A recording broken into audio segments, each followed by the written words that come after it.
కృష్ణబాబు గారు, మన పార్లమెంట్ అభ్యర్థి, విద్యాధికుడు, యువ నాయకుడు శ్రీ భరత్ గారు.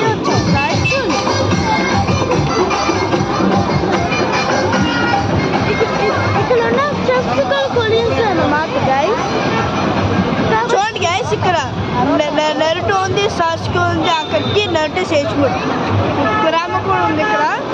ఇక్కడ చూడండి రేట్లని ఇక్కడ రేట్లని వాచిపోతాయి. ఇవన్నీ కొనాలంటే అక్కడ టోకెన్స్ తీసుకోవాలి.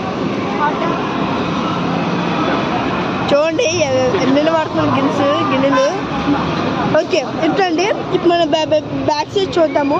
చూసారా ఎంతమంది ఉన్నారు జనం ఇక్కడ. ఇక్కడ ఇదే ఫేమస్ అన్నమాట. ఇక్కడ ఈగ కూడా వెళ్ళలేదు, అన్ని ఉంది అని చూద్దాం. ఇక్కడ చూడండి, ఇక్కడ అంతా అంతమంది ఉన్నారు ఇక్కడ. చూడండి ఇక్కడ, చూడండి ఇక్కడ టోకెన్